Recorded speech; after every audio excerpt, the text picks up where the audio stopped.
Guys, welcome to my Hey Hawk YouTube channel. আজি মই গোৱালপাৰা গৈছিলোঁ, আহি আছোঁ আমবাৰী হৈ আপোনাৰ মাকেৰি কৰ্মীজয় ইফালে আমবাৰী হৈ ঘৰত গৈ আছোঁ।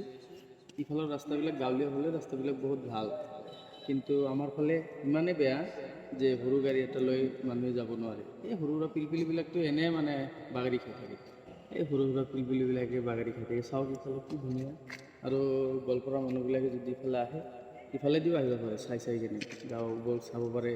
হেৰিত এটা মন্দিৰ আছে আপোনাৰ ভাল ধুনীয়া, এই মাকৰি ইফালে এইবিলাক চাই আহিব পাৰে, মাথাগুৰি চাব পাৰে নদীৰ ইফালে। আৰু আহিলে ইয়াতে এটা বস্তু কি আছে ভাল, আপোনালোকে নদীৰ মাছবিলাক পাই যাব। নদীৰ মূৰে মূৰে আহিলে ধুনীয়া ধুনীয়া একদম বলি পায়, আপোনাৰ কি বুলি কয়, এই বহুত কিবা কিবি মাছ পায়। আপোনাৰ গোৱালপাৰাৰ মানুহে পায়, তাতে আছে সন্দিখৰৰ মাছ একদম মানে লগ পাই যায় আৰু মাৰি আছে, বিক্ৰী কৰি আছে। আৰু লখিমপুৰ আহিলে এটা বস্তু, আমাৰ ইফালে ফুৰা জেগা নাই ইমান, কিন্তু আছে আৰু অলপ চলপ চাব পাৰি। আহিলে আপোনালোকে আহিব আৰু ইফালে ফুৰিব। এইখিনিতে মই শেষ কৰিলোঁ আৰু।